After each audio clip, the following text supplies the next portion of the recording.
Hi ಎಲ್ಲರಿಗೂ ನಮಸ್ಕಾರ. ಇವತ್ತು ನಾನು ಮತ್ತೊಂದು ವಿಡಿಯೋ ಮಾಡಿದ್ದೀನಿ. ಈ ಒಂದು ವಿಡಿಯೋದಲ್ಲಿ ಥರ್ಡ್ ಸೆಮ್ BComಗೆ ಸಂಬಂಧಪಟ್ಟಂತಹ ಕಾರ್ಪೊರೇಟ್ ಅಕೌಂಟಿಂಗ್ ಅಂತ ಒಂದು ಪ್ರಾಬ್ಲಮೆಟಿಕ್ ಸಬ್ಜೆಕ್ಟ್ ಇದೆ. ಆ ಒಂದು ಪ್ರಾಬ್ಲಮೆಟಿಕ್ ಸಬ್ಜೆಕ್ಟಲ್ಲಿರುವಂತಹ most important problem for your sem examination 12 ಮಾರ್ಕ್ಸಿಗೆ ಬರುತ್ತೆ. ಯಾವುದಪ್ಪ ಅಂತಂದರೆ calculation of underwriting shares ಅಥವಾ ಅಂಡರ್ ರೈಟಿಂಗ್ ಶೇರ್ಸಿನ ನಾವು ನೆಟ್ ಲಯಬಿಲಿಟಿ ಕಂಡುಹಿಡಿಯುವಂಥ ಒಂದು ಪ್ರಾಬ್ಲಮ್ ಇದು.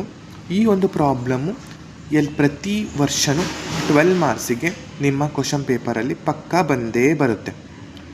ಯಾವ ರೀತಿ ಇದನ್ನು ಸಾಲ್ವ್ ಮಾಡೋದು ಅಂತ ಈ ಒಂದು ವಿಡಿಯೋದಲ್ಲಿ ನಾನು ತಿಳಿಸ್ಕೊಡ್ತಾ ಹೋಗ್ತೀನಿ. ಇದು ನಾನು ಕಾರ್ಪೊರೇಟು ಮತ್ತು ಈ ಕಾರ್ಪೊರೇಟಿಗೆ ಸಂಬಂಧಪಟ್ಟಂತಹ ಥಿಯರಿ ಪಾರ್ಟ್ಸ್ಗಳು ಇದ್ದಾವೆ. ನಾನು ನೆಕ್ಸ್ಟ್ ವೀಡಿಯೋಗಳಲ್ಲಿ ಆ ಥಿಯರಿ ಪಾರ್ಟ್ಗಳನ್ನ ಅಪ್ಲೋಡ್ ಮಾಡ್ತೀನಿ. ಈ ಒಂದು ವಿಡಿಯೋದಲ್ಲಿ ಒಂದು ಪ್ರಾಬ್ಲಮೆಟಿಕ್ ಸಬ್ಜೆಕ್ಟಿನ ಒಂದು ಸಣ್ಣ ಪ್ರಾಬ್ಲಮ್ ಸ್ಟಾರ್ಟ್ ಮಾಡ್ತೀನಿ. ಫಸ್ಟು ನಾನು ಎಲ್ಲಿಂದ ಹೋಗ್ತೀನಪ್ಪ ಅಂತಂದರೆ ಫಾರ್ಮ್ಯಾಟ್ ತೋರಿಸ್ತೀನಿ. ಫಸ್ಟ್ ಫಾರ್ಮ್ಯಾಟಲ್ಲಿ ಏನೇನು ಬರುತ್ತೆ ಅಂತ ತೋರಿಸ್ತೀನಿ. ನೋಡಿ, ಫಾರ್ಮ್ಯಾಟ್ ನೀವು ಇಲ್ಲಿ ನೋಡ್ತಾ ಇದ್ದೀರಲ್ಲ, ಇದೇ ಫಾರ್ಮ್ಯಾಟು ಕಾಣಿಸ್ತಿದೆನಾ? ಇದೇ ಫಾರ್ಮ್ಯಾಟ್ ನೋಡಿ. Specimen of statement showing the net liability of under writing R under writers. ನಾವು ಅಂಡರ್ ರೈಟರ್ಸ್ನ ಒಂದು ಸ್ಪೆಸಿಮನ್ ನೆಟ್ ಲಯಬಿಲಿಟಿ ಎಷ್ಟು ಅಂತ ಕಂಡುಹಿಡಿಯೋದಂತ ನೋಡಬೇಕು. ನೋಡಿ, ಫಸ್ಟ್ ಒನ್ನು ಪರ್ಟಿಕ್ಯುಲರ್ಸ್. ಇದು ಸೇಮ್ ಕ್ವಶನ್, ಎಲ್ಲ ಕ್ವಶನಲ್ಲೂ ಫಾರ್ಮ್ಯಾಟ್ ಚೇಂಜ್ ಏನಾಗಲ್ಲ, ಇದೇ ಫಾರ್ಮ್ಯಾಟ್ ಇದ್ದೇ ಇರುತ್ತೆ. ನೆಕ್ಸ್ಟ್ ಅಂಡರ್ ರೈಟರ್ಸ್, ABC ಅಂತಂದರೆ ಇವರು ಪಾರ್ಟ್ನರ್ಸ್ ಆರ್ ಅಂಡರ್ ರೈಟರ್ಸ್ ಅಂತ.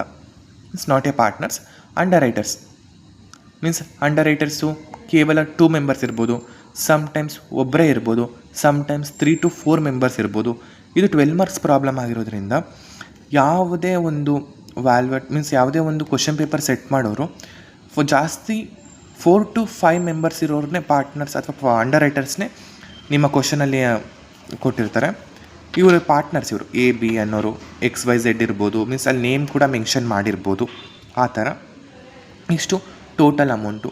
ಇದರಲ್ಲಿ ಫಸ್ಟ್ ಯಾವ ಒಂದು ಐಟಮ್ ಬರುತ್ತಪ್ಪ ಅಂತಂದರೆ ಗ್ರಾಸ್ ಲಯಬಿಲಿಟಿ ಅನ್ನೋ ಒಂದು ಹೆಡ್ಡಿಂಗ್ ಬರುತ್ತೆ. ಅದು ಒಂದು ಎಲ್ಲರಿಗೂ ಅವರು ಶೇರ್ ಮೀನ್ಸ್ ಅಲ್ಲಿ ಕೊಟ್ಟಿರ್ತಾರೆ ಕ್ವಶನಲ್ಲಿ ಏನೇನಂತ. Next less unmarked applications. Means unmarked ಅಪ್ಲಿಕೇಶನ್ನೇ ನಾವು ಈ ಒಂದು ಪ್ರಾಬ್ಲಮಲ್ಲಿ ಕಂಡುಹಿಡಿಬೇಕು. ಅನ್ಮಾರ್ಕ್ಡ್ ಅಪ್ಲಿಕೇಶನ್ಸ್ ಕಂಡುಹಿಡಿದ ಮೇಲೆ ನಮಗೆ ನೆಕ್ಸ್ಟ್ ಈ ಕ್ಯಾಲ್ಕುಲೇಷನ್ ಸ್ಟಾರ್ಟ್ ಆಗ್ತಾ ಹೋಗುತ್ತೆ. Next total balance. ನೆಕ್ಸ್ಟ್ ಇದನ್ನ ಗ್ರಾಸ್ ಲಯಬಿಲಿಟಿ ಒಳಗೆ ಗ್ರಾಸ್ ಲಯಬಿಲಿಟಿ ಅಲ್ಲ, ಇದು ಗ್ರಾಸ್ ಪ್ರಾಫಿಟ್ ಏನೋ ಅನಿಸುತ್ತೆ. ಗ್ರಾಸ್ ಪ್ರಾಫಿಟ್ ಒಳಗೆ ಗ್ರಾಸ್ ಲಯಬಿಲಿಟಿ ಒಳಗೆ ನಾವು ಅನ್ಮಾರ್ಕ್ಡ್ ಅಪ್ಲಿಕೇಶನ್ಸ್ನ ಮೈನಸ್ ಮಾಡ್ತೀವಿ. ನೆಕ್ಸ್ಟು ಬ್ಯಾಲೆನ್ಸ್ ಸಿಗುತ್ತೆ. ನೆಕ್ಸ್ಟ್ ಏನು ಮಾಡಪ್ಪ ಅಂತ less marked applications. Means marked applications are marked shares. Applications ಅಂತನೋರು ನಾವು ಮೆನ್ಷನ್ ಮಾಡ್ತೀವಿ, ಆರ್ ಶೇರ್ಸ್ ಅಂತ ಕೂಡ ಮೆನ್ಷನ್ ಮಾಡ್ತೀವಿ. ಆಮೇಲೆ ನೆಕ್ಸ್ಟ್ ಅದು ಮೈನಸ್ ಮಾಡಬೇಕು. ಈ ಒಂದು ಫಾರ್ಮ್ಯಾಟಲ್ಲೊಳಗೆ ಹ್ಯಾಡ್ ಯಾವ ಮಾಡಬೇಕಪ್ಪ ಅಂತಂದರೆ ಫರ್ಮ್ ಅಂಡರ್ ರೈಟಿಂಗ್ ಅಂತ ಕ್ವಶನಲ್ಲಿ ಮೆನ್ಷನ್ ಮಾಡಿರ್ತಾರೆ, ಅದನ್ನು ಮಾತ್ರ ಹ್ಯಾಡ್ ಮಾಡಬೇಕು. ಇನ್ನು ಉಳ್ದವನ್ನ ಯಾವ ಕಾರಣಕ್ಕೂ ಹ್ಯಾಡ್ ಮಾಡಬಾರ್ದು. ಇನ್ನಿದ್ದವೆಲ್ಲ ಮೈನಸ್. ಮೀನ್ಸ್ ಇದರಲ್ಲಿ ಬರೋದು ಯಾವ ಜಾಸ್ತಿ ಟಾಪಿಕ್ಸ್ ಮೀನ್ಸ್ ಜಾಸ್ತಿ ಐಟಮ್ಸ್ ಯಾವ ಬರೋಲ್ಲ. ಈ ಒಂದು ಯಾವುದೋ net liability of underwriters ಕಂಡುಹಿಡಿಯೋದ್ರೊಳಗೆ ಯಾವುದೇ ಆದಂತಹ ನೆಕ್ಸ್ಟ್ ಅಪ್ಕಮಿಂಗ್ ಮೀನ್ಸ್ ಅಪ್ಡೇಟ್ಸ್ಗಳಲ್ಲಿ ಯಾವುದೇ ಅಂತಹ ಒಂದು ಐಟಮ್ಸ್ಗಳು ಎಕ್ಸ್ಟ್ರಾ ಬರೋದಿಲ್ಲ. ಓನ್ಲಿ ಫಾರ್ ಮಾರ್ಕ್ಡ್ ಅಪ್ಲಿಕೇಶನ್ಸ್ ಮತ್ತು ಮಾರ್ಕ್ಡ್ ಅಪ್ಲಿಕೇಶನ್ಸ್ ಮತ್ತು unmarked applications. Next firm underwriting add ಮಾಡಬೇಕು. ಮಾರ್ಕ್ಡ್ ಅಪ್ಲಿಕೇಶನ್ಸ್ ಮತ್ತು ಅನ್ಮಾರ್ಕ್ಡ್ ಅಪ್ಲಿಕೇಶನ್ಸ್ ಮೈನಸ್ ಮಾಡಬೇಕು. ನಮಗೆ ಟೋಟಲಾಗಿ ಸಿಗೋದೇ ನೆಟ್ ಲಯಬಿಲಿಟಿ. ಓಕೆನಾ? ಈಗ ಒಂದು ಪ್ರಾಬ್ಲಮ್ ಹೋಗೋಣ. ಈ ಒಂದು ಪ್ರಾಬ್ಲಮ್ನ ಹೇಗೆ ಸಾಲ್ವ್ ಮಾಡೋದಂತ ಈ ಒಂದು ವಿಡಿಯೋದಲ್ಲಿ ತಿಳಿಸ್ಕೊಡ್ತೀನಿ. ನೋಡಿ, ಇಲ್ಲಿ ನೋಡ್ತಾ ಇದ್ದೀರಾ, ಇದೇ ಪ್ರಾಬ್ಲಮ್. ತುಂಬ ಈಸಿಯಾಗಿದೆ ಪ್ರಾಬ್ಲಮ್ ಇದು. ನಾನು ನೆಕ್ಸ್ಟು ವೀಡಿಯೋಗಳಿಗೆಲ್ಲ ಇದಕ್ಕಿಂತ ಯಾವ ರೀತಿ ಕ್ವಶನ್ಸ್ ಟ್ವಿಸ್ಟಾಗಿ ಬರ್ಬೋದು, ಇದಕ್ಕಿಂತ ದೊಡ್ಡ ಕ್ವಶನ್ಸ್ ಬರ್ತವೆ, ಹೇಗೆ ಸಾಲ್ವ್ ಮಾಡೋದು, ನೆಕ್ಸ್ಟ್ ವೀಡಿಯೋಗಳೆಲ್ಲ ಅಪ್ಲೋಡ್ ಮಾಡ್ತೀನಿ. ಫಸ್ಟ್ ನಾವು ಕ್ವಶನ್ ನೋಡೋಣ. ಏನಂತ ಅಂದರೆ, a company issued the 10,000 shares 10 each. This shares were underwritten as follows. Means ಒಂದು ಕಂಪನಿ 10,000 ಶೇರ್ಸ್ನ ಇಶ್ಯೂ ಮಾಡಿದ್ದೆ. ಯಾವ ರೇಟ್ ಪರಲ್ಲಿ 10 ಈಚಲ್ಲಿ 10 ರೂಪೀಸಲ್ಲಿ 10,000 ಶೇರ್ಸ್ನ ಇಶ್ಯೂ ಮಾಡಿದ್ದೆ. ಅದರಲ್ಲಿ 7,000 ಶೇರ್ಸು ಎ ತಗೊಂಡಿದ್ದಾರೆ, 3,000 ಶೇರ್ಸ ಬಿ ತಗೊಂಡಿದ್ದಾರೆ. Next the publics applicated for 8,000 shares ಯಾರು 8,000 ಶೇರ್ಸ್ನ ಪಬ್ಲಿಕ್ಸು ಸಬ್ಸ್ಕ್ರೈಬ್ ಮಾಡ್ಕೊಂಡಿದ್ದಾರೆ. ಓಕೆನಾ. Next included marked applications means 10,000 ಶೇರ್ಸ್ನ ಕಂಪನಿ ಇಶ್ಯೂ ಮಾಡಿದರೆ ಅದರಲ್ಲಿ ಪಬ್ಲಿಕ್ ಅಪ್ಲಿಕೇಟೆಡ್ ಮೀನ್ಸ್ ಪಬ್ಲಿಕ್ ಎಷ್ಟು ಸಬ್ಸ್ಕ್ರೈಬ್ ಮಾಡಿದೆ, 8,000 ಶೇರ್ಸ್ನ ಸಬ್ಸ್ಕ್ರೈಬ್ ಮಾಡಿದೆ. Next included market applications as follows means 5 ಎಷ್ಟು ತೊಗೊಂಡಿದ್ದಾರೆ ಮೀನ್ಸ್ 5 ಶೇರ್ಸ್ ಯಾರು ತೊಗೊಂಡಿದ್ದಾರೆ, ಎ ಅವ್ರು ತೊಗೊಂಡಿದ್ದಾರೆ, ಎ ಪಾರ್ಟ್ನರ್ ಅವ್ರು ತೊಗೊಂಡಿದ್ದಾರೆ ಮೀನ್ಸ್ ಎ ಅಂಡರ್ ರೈಟರ್ ತೊಗೊಂಡಿದ್ದಾರೆ. 2,000 ಶೇರ್ಸ್ನ ಬಿ ಅಂಡರ್ ರೈಟರ್ ತೊಗೊಂಡಿದ್ದಾರೆ. Next determine the net liability of A and B. ಓಕೆನಾ. ಕ್ವಶನ್ ಎಲ್ಲರಿಗೂ ಅರ್ಥ ಆಯಿತು ಅಂದ್ಕೊಳ್ತೀನಿ. ಟೋಟಲ್ ನೆಟ್ ಲಯಬಿಲಿಟಿ ಎದು ಮತ್ತು ಬಿದು ಎಷ್ಟು ಅಂತ ಕೇಳಿದ್ದಾರೆ. ನೋಡಿ, ಇದಕ್ಕೆ ನಾವು ಈ ಒಂದು ಪ್ರಾಬ್ಲಮ್ಗೆ ನಾವು ಗೀವನ್ ಫಸ್ಟ್ ಬರ್ಕೋಬೇಕು. ಗೀವನ್ ಫಸ್ಟ್ ಬರ್ಕೊಂಡ್ವಿ ಅಂದರೆ ನಾವು ಆರಾಮಾಗಿ ಈಸಿಯೆಸ್ಟಾಗಿ ಈ ಒಂದು ಪ್ರಾಬ್ಲಮ್ನ ಸಾಲ್ವ್ ಮಾಡ್ಬೋದು. ಬರೀ ಗೀವನ್ ಗೊತ್ತಿದ್ದರೆ ಸಾಕು, ನಮಗೆ ಈ ಕ್ವಶನ್ ತುಂಬ ಈಸಿಯಾಗಿ ಮಾಡ್ತಾ ಹೋಗ್ಬೋದು. ನಾನು ಗೀವನ್ ಕೂಡ ಬರೆದಿದ್ದೀನಿ, ನೋಡ್ಬೋದು. ಈ ಒಂದು ಪ್ರಾಬ್ಲಮ್ ಒಳಗೆ ನಾವು ಅನ್ಮಾರ್ಕ್ಡ್ ಅಪ್ಲಿಕೇಶನ್ಸ್ ಆರ್ ಅನ್ಮಾರ್ಕ್ಡ್ ಶೇರ್ಸ್ನ ಕಂಡುಹಿಡಿಬೇಕು. ನೋಡಿ, ನಂಬರ್ ಆಫ್ ಶೇರ್ಸ್ ಇಶ್ಯೂಡ್ ಅಂತ ಐತೆ. ಓಕೆನಾ. ನಂಬರ್ ಆಫ್ ಶೇರ್ಸ್ ಇಶ್ಯೂಡ್ ಅಂತ ಐತೆ. ಮೀನ್ಸ್ ಇಶ್ಯೂಡ್ ಅಂತ ಅಂದರೆ ನೋಡಿ, ಕಂಪನಿ ಇಶ್ಯೂ ಎಷ್ಟು ಮಾಡಿದೆ, ಕಂಪನಿ ಇಶ್ಯೂ 10,000 ಶೇರ್ಸ್ನ ಕಂಪನಿ ಇಶ್ಯೂ ಮಾಡಿದೆ. ಓಕೆನಾ. Next number of shares subscribed, ಎಷ್ಟು ಶೇರ್ಸು ಸಬ್ಸ್ಕ್ರೈಬ್ಡ್ ಆಗಿದ್ದಾವೆ ಅಂತ ಅಂದರೆ ಇಲ್ಲಿ ಹೋಗಿ ಕೊಟ್ಟಿದ್ದಾರೆ ನೋಡಿ. The public applicated for 8,000 shares subscribed ಆಗಿದ್ದಾವೆ. ಕಂಪನಿ ಇಶ್ಯೂ ಮಾಡಿದ್ದು 10,000 ಶೇರ್ಸು, ಅದರಲ್ಲಿ 8,000 ಶೇರ್ಸ್ನ ಅಲ್ಲಿ ಆಲ್ರೆಡಿ ಯಾರು ಪಬ್ಲಿಕ್ಸು ಸಬ್ಸ್ಕ್ರೈಬ್ ಮಾಡ್ಕೊಂಡಿದ್ದಾರೆ.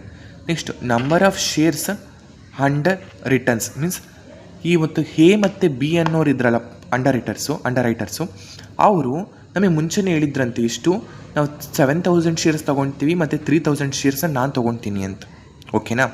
ಇಲ್ಲಿ ಕೊಟ್ಟಿದ್ದಾರೆ ನೋಡಿ, 7,000 ಶೇರ್ಸ್ ಮತ್ತು 3,000 ಶೇರ್ಸ್ ಟೋಟಲ್ 10,000 ಶೇರ್ಸ್ನ ತೊಗೊಂಡಿದ್ದಾರೆ. ಮೀನ್ಸ್ ಇದರಲ್ಲಿ 2 ಥರ ಪ್ರಾಬ್ಲಮ್ಸ್ ಮತ್ತು 2 ಥರ ಡಿಫ್ರೆನ್ಸ್ ಬರ್ತವೆ. ಹೆಂಗಪ್ಪ ಅಂತಂದರೆ ಒಂದು ಪಾರ್ಷಲ್ ಅಂಡರ್ ರೈಟಿಂಗ್, ಒಂದು complete under writing. Means partial under writing ಅಂತಂದರೆ ಈಗ ಕಂಪನಿ ಎಷ್ಟು ಇಶ್ಯೂ ಮಾಡಿರುತ್ತೋ ಅಷ್ಟು ಶೇರ್ಸ್ನ ಪಾರ್ಟ್ನರ್ಸ್ಗಳು ತೊಗೊಂಡಿರಲ್ಲ. ನಮಗೆ ಅವ್ರಿಗೆ ಎಷ್ಟು ಬೇಕೋ ಅಷ್ಟು ಶೇರ್ಸ್ ಅಷ್ಟೇ ತೊಗೊಂಡಿರ್ತಾರೆ. ಅದನ್ನು ಪಾರ್ಷಲ್ ಅಂಡರ್ ರೈಟಿಂಗ್ ಅಂತ ಕರೀತಾರೆ. ಕಂಪ್ಲೀಟ್ ಅಂಡರ್ ರೈಟಿಂಗ್ ಅಂತಂದರೆ ಈಗ ಕಂಪನಿ ಒಂದು 15,000 ಶೇರ್ಸ್ನ ಇಶ್ಯೂ ಮಾಡಿತ್ತು ಅಂದ್ಕೊಳ್ಳಿ. ಈಗ ಪಾರ್ಟ್ನರ್ಸ್ ಎಷ್ಟು 2 ಪಾರ್ಟ್ನರ್ಸ್ ಇರ್ಬೋದು, ಒಬ್ಬನೇ ಪಾರ್ಟ್ನರ್ಸ್ ಇರ್ಬೋದು, 5 means partners means it is also A under writers.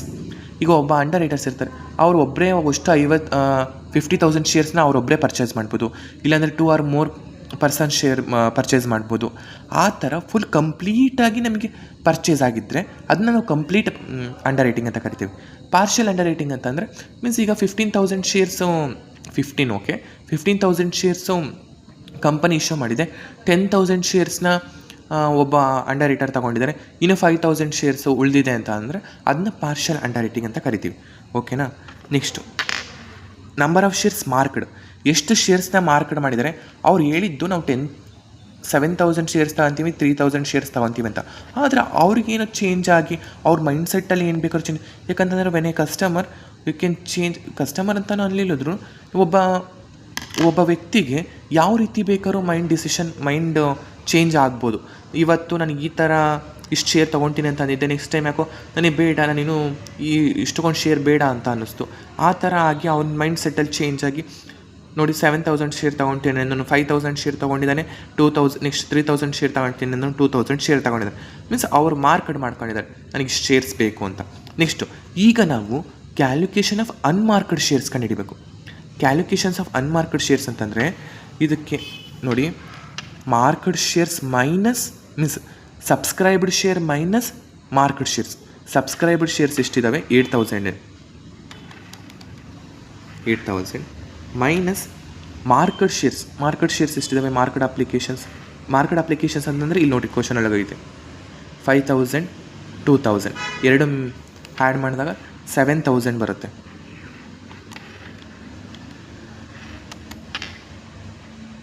Thousand shares is the unmarked shares. ಈಗ ತೋರಿಸಿದ್ದೀನಿ ನೋಡಿ. ಕ್ಯಾಲ್ಕುಲೇಷನ್ ಆಫ್ ಅನ್ಮಾರ್ಕ್ಡ್ ಶೇರ್ಸ್ ಅಂತಂದರೆ means unmarked shares are unmarked applications. Number of shares subscribed 8,000 minus number of shares marked. ಓಕೆನಾ? Number of shares subscribed minus number of shares marked ಮಾಡಿದಾಗ ನಮಗೆ number of unmarked shares ಸಿಗ್ತವೆ. 1000 unmarked shares ಸಿಕ್ಕಿದ್ದಾವೆ. ಓಕೆನಾ? ಈಗ ಇದೆಲ್ಲ ಗೀವನ್ನು, ನಾನು ಇಷ್ಟೆಲ್ಲ ತಿಳಿಸಿದ್ದು ಗೀವನ್ನು. ಕ್ವಶನ್ ಅರ್ಥ ಆಗಿದೆ ಅಂತ ಅಂದ್ಕೊಳ್ತೀನಿ. ಈಗ ನೆಕ್ಸ್ಟು ನಾನು ಪ್ರಾಬ್ಲಮ್ಗೆ ಹೋಗ್ತೀನಿ. ಈಗ ಒಂದು ಕ್ವಶನ್ನಿನ ಆನ್ಸರ್ ಕೂಡ ಇಲ್ಲೇ ಇದೆ ನೋಡಿ, ತೋರಿಸ್ತಾ ಹೋಗ್ತೀನಿ ನೋಡಿ. ಫಸ್ಟು ನಾನು ಇದರಲ್ಲಿ ನಿಮಗೆ ತೋರಿಸ್ಕೊಟ್ಟಿದ್ದೆ, ಯಾವುದರಲ್ಲಿ, ಫಾರ್ಮೇಟ್ ಒಳಗೆ ಫಸ್ಟು ಇಲ್ಲಿ ನೋಡಿ, ಪರ್ಟಿಕ್ಯುಲರ್ಸ್. ಇಲ್ಲಿ ಮೇನ್ ಹೆಡ್ಡಿಂಗ್ ಏನು ಬರುತ್ತಪ್ಪ ಅಂತಂದರೆ, ನಾನು ಅಲ್ಲಿ ಫಾರ್ಮೆಟ್ ಒಳಗೆ ತೋರಿಸಿದ್ದೆ ಏನು, specimen of statement showing the net liability of under writers. ಆ ಒಂದು ಹೆಡ್ಲೈನ್ಸ್ ಇಲ್ಲಿ ಬರುತ್ತೆ. ಹೆಡ್ಡಿಂಗ್ ಏನು, specimen of statement showing the net liability of under writers. Means ನೀವು ABC PQR ಯಾರು ಅಂಡರ್ ರೈಟರ್ಸ್ ಅಲ್ಲಿ ಕೊಟ್ಟಿರ್ತಾರೋ ಅವ್ರ ಹೆಸರು ಏನು ಕೊಟ್ಟಿರ್ತಾರೋ ಲಾಸ್ಟಿಗೆ ಮೆನ್ಷನ್ ಮಾಡ್ಬೋದು. ಏನಂತ, specimen of statement showing the net liability of under writers ಅಂತ. ಓಕೆನಾ? ಇಷ್ಟು. ಫಸ್ಟ್ನೇ ಐಟಮ್ ಏನಪ್ಪ ಅಂತಂದರೆ ಗ್ರಾಸ್ ಲಯಬಿಲಿಟಿ. ಎಷ್ಟು ಪಾರ್ಟ್ನರ್ಸ್ ಇದ್ದಾರೆ? 2 ಪಾರ್ಟ್ನರ್ಸ್ ಇದ್ದಾರೆ, A ಮತ್ತು B. ಅದಕ್ಕೋಸ್ಕರ ನಾವು A ಮತ್ತು Bನ ತೋರಿಸ್ಕೊಟ್ಟಿದ್ದೀವಿ ಇಲ್ಲಿ. A ಮತ್ತು B underwriters, total amount. Next gross liability. Means gross liability ಅಂತಂದರೆ ಒಂದು ಕಂಪನಿ ಇಶ್ಯೂ ಮಾಡಿದ್ದು, ಮೀನ್ಸ್ ಕಂಪನಿ ಎಷ್ಟು ಶೇರ್ಸ್ನ ಇಶ್ಯೂ ಮಾಡ್ತಪ್ಪ ಅಂತಂದರೆ 10,000 ಮೀನ್ಸ್ 10,000 ಶೇರ್ಸ್ನ ಇಶ್ಯೂ ಮಾಡ್ತು. ಆದರೆ ಮೀನ್ಸ್ ಅವ್ರು 10,000 ಶೇರ್ಸ್ನ ಇಶ್ಯೂ ಮಾಡಿದಾಗ ಅಂಡರ್ ರೈಟರ್ಸ್ ಅವರು ನಾವು ಎಷ್ಟು 1000 ಶೇರ್ಸ್ನ ತಗೊಳ್ತೀವಿ ಅಂತ ಅಂದರು ಅಂದರೆ, ಒಬ್ಬನು 7,000 ಶೇರ್ಸ್ ತಗೊಳ್ತೀನಿ ಅಂತ ಅಂದ, ಒಬ್ಬನು 3,000 ಶೇರ್ಸ್ ತಗೊಳ್ತೀನಿ ಅಂತ ಅಂದ. ಇಲ್ಲಿದೆ ನೋಡಿ, number of shares under writers means 7,000 shares 3,000 shares ತಗೊಳ್ತೀನಿ ಅಂತ ಅಂದ. ಅವ್ರು ಯಾವುದೇ ಒಂದು ಸ್ಟ್ಯಾಂಪ್ ಕೂಡ ಹಾಕಿರಲಿಲ್ಲ, ಯಾವುದೇ ಒಂದು ಮಾರ್ಕ್ ಕೂಡ ಮಾಡಿರಲಿಲ್ಲ. ಮೀನ್ಸ್ ತಗೊಳ್ತೀವಿ ಅಂತ ಅಂದಿದ್ರು ಅಷ್ಟೇ. ಅದಕ್ಕೋಸ್ಕರ ಗ್ರಾಸ್ ಲಯಬಿಲಿಟಿ ಎಷ್ಟಾಗಿತ್ತು ಅಂದರೆ 7,000 3,000 ಟೋಟಲ್ 10,000. ಇದು ಕಂಪ್ಲೀಟ್ ಅಂಡರ್ ರೈಟೆಡ್. ಅದೇ ಪಾರ್ಷಲ್ ಅಂಡರ್ ರೈಟಿಂಗ್ ಆಗಿದ್ದರೆ ಇನ್ನೊಂದು ಹ್ಯಾಡ್ ಕಾಲಮ್ ಹಾಕಿತ್ತು, ಅದು ಕಂಪನಿ ಅಂತ ಒಂದು ಬರ್ತಿತ್ತು. ಯಾಕಂದರೆ ಅವ್ರು ಅಂಡರ್ ರೈಟರ್ಸ್ ಎಷ್ಟೆಷ್ಟು ಶೇರ್ಸ್ ತೊಗೊಂಡಿದ್ದಾರೋ ಅದನ್ನ ಇಲ್ಲಿ ತೋರಿಸ್ಬೋದಾಯಿತು. ಇನ್ನು ರಿಮೈನಿಂಗ್ ಶೇರ್ಸ್ ಇರ್ತಿದ್ವಲ್ಲ ಅದು ಕಂಪನಿಗೆ ತೊಗೊತಿದ್ರು, ಕಂಪನಿಗೆ ಹೋಗ್ತಿತ್ತು. ಅದಕ್ಕೋಸ್ಕರ ಕಂಪನಿ ಅಂತ ಒಂದು ಕಾಲಮ್ ಬರ್ತಿತ್ತು. ಇಲ್ಲಿ ಕಂಪ್ಲೀಟ್ ಅಂಡರ್ ರೈಟರ್ಸ್ ಆಗಿರೋದ್ರಿಂದ ಅದಕ್ಕೋಸ್ಕರ ನಾವು ಟೋಟಲ್ ಅಮೌಂಟ್ ಅವ್ರಿಗೆ 7,000 3,000 ಹ್ಯಾಡ್ ಮಾಡಿ 10,000 ಟೋಟಲಾಗಿ ಹಾಕ್ತೀವಿ. Next less unmarked applications. Unmarked applications ಹೆಂಗೆ ಸಿಕ್ತು ಅಂತಂದರೆ, subscribed shares minus marked shares ಮಾಡಿದಾಗ ನಮಗೆ ಅನ್ಮಾರ್ಕ್ಡ್ ಅಪ್ಲಿಕೇಶನ್ ಸಿಗ್ತವೆ. ಅನ್ಮಾರ್ಕ್ಡ್ ಅಪ್ಲಿಕೇಶನ್ಸ್ ಸಿಗ್ತವೆ ಎಷ್ಟು? 1000. ಇದು 1000 ಶೇರ್ಸು ಅನ್ಮಾರ್ಕ್ಡ್ ಅಪ್ಲಿಕೇಶನ್ಸ್ ಇದ್ದಾವೆ. ಅನ್ಮಾರ್ಕ್ಡ್ ಅಪ್ಲಿಕೇಶನ್ಸ್ನ ನಾವು ಯಾವ ರೇಷಿಯೋದಲ್ಲಿ ಡಿವೈಡ್ ಮಾಡ್ತೀವಪ್ಪ ಅಂತಂದರೆ, ಅವ್ರ ಅಂಡರ್ ರೈಟರ್ಸ್ ನೋಡಿ, ಇಲ್ಲಿ 7,000 3,000 ಇದೆ, 30 ಕ್ಯಾನ್ಸಲ್ ಆಗ್ತವೆ. ಇವ್ರದ್ದು 7, ಇವ್ರದ್ದು 3, 7:3 ಒಳಗೆ ನಾವು ಅವ್ರಿಗೆ ರೇಷಿಯೋನ ಡಿವೈಡ್ ಮಾಡ್ತೀವಿ. ನೋಡಿ ಎಷ್ಟು ಶೇರ್ಸ್ ಎಷ್ಟಿದ್ದಾವೆ? 1000 ಶೇರ್ಸ್ ಇದ್ದಾವೆ ಇಂಟು 7 ಇದೆ ಫಸ್ಟ್ ಅವ್ರದ್ದು.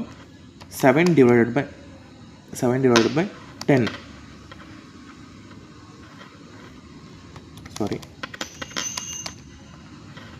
Into 7 divided by 10 700. 10 ಯಾಕೆ ಬಂತಪ್ಪ ಅಂದರೆ 7 + 3 10. ಓಕೆನಾ? 700 ಫಸ್ಟ್ ಅವ್ರದ್ದು. ಫಸ್ಟ್ ಹೇದೆಷ್ಟು? 700. ಬಿದೆಷ್ಟು? ಬಿದು ಇನ್ನೇನು 7,000 ಒಳಗೆ 700 ಹೋದರೆ 300.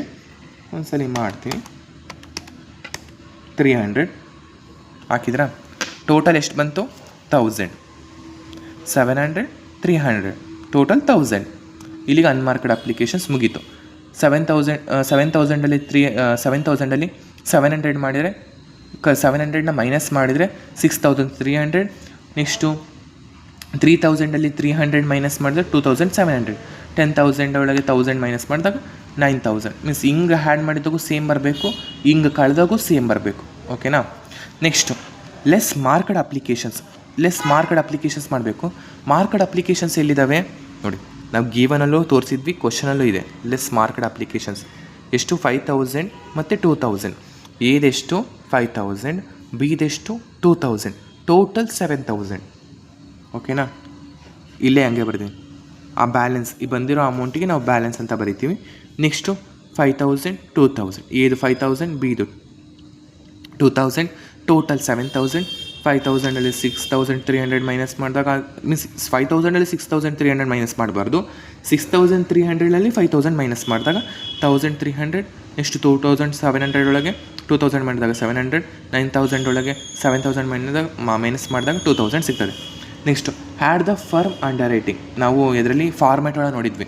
Add the firm under writing ಮಾಡಿದಾಗ ಇಲ್ಲಿ ಈ ಒಂದು ಕ್ವಶನಲ್ಲಿ ಫರ್ಮ್ ಅಂಡರ್ ರೈಟಿಂಗ್ ಅಂತಲೇ ಒಂದು ಯಾವುದೋ ಕಾನ್ಸೆಪ್ಟ್ ಕೊಟ್ಟಿಲ್ಲ, ಯಾವುದೇ ಒಂದು ಐಟಮ್ ಸಹಿತನೂ ಕೊಟ್ಟಿಲ್ಲ.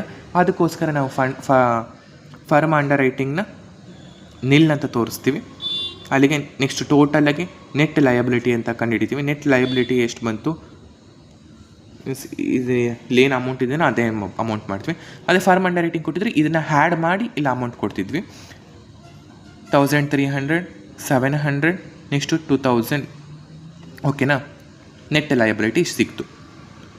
Net liability of the A and B ಅಂಡರ್ ರೈಟರ್ಸಿಂದು ಎದೆಷ್ಟು 1300, ಬಿದು 700, ಟೋಟಲ್ ಅಮೌಂಟ್ 2000. ಇಷ್ಟೇ. ಈಸಿ ಇದೆ ಅಲ್ಲ ಫ್ರೆಂಡ್ಸ್, ತುಂಬ ಈಸಿ ಇದೆ, ತುಂಬ ಈಸಿಯಾಗಿ ಸ್ಕೋರ್ ಮಾಡ್ಬೋದು. ನೆಕ್ಸ್ಟ್ ಬರೋ ವೀಡಿಯೋದಲ್ಲಿ ನಾನು ಏನಪ್ಪ ಅಂತಂದರೆ ಇದೇ ಪ್ರಾಬ್ಲಮಿಗೆ ಸಂಬಂಧಪಟ್ಟಂತಹ ಇನ್ನೂ ಈಸಿ ಅನ್ನೋದಕ್ಕಿಂತ ಸ್ವಲ್ಪ ಟ್ವಿಸ್ಟೆಡ್ ಆಗಿರೋದು, ಎಕ್ಸಾಮಲ್ಲಿ ಪಕ್ಕಾ ಕೊಡೋ ಅಂಥ ಕ್ವಶನ್ಸ್ಗಳು, ಮೀನ್ಸ್ ಡಿಫ್ರೆಂಟ್ ಆಗಿರೋ ಪ್ರಾಬ್ಲಮ್ಸ್ಗಳನ್ನ ಸಾಲ್ವ್ ಮಾಡ್ತೀನಿ. ನೆಕ್ಸ್ಟ್ ಬರೋ ವೀಡಿಯೋದಲ್ಲಿ ಕೂಡ ನಾನು ಥಿಯರಿ ಪಾರ್ಟ್ಗಳನ್ನ ಹಾಕ್ತೀನಿ.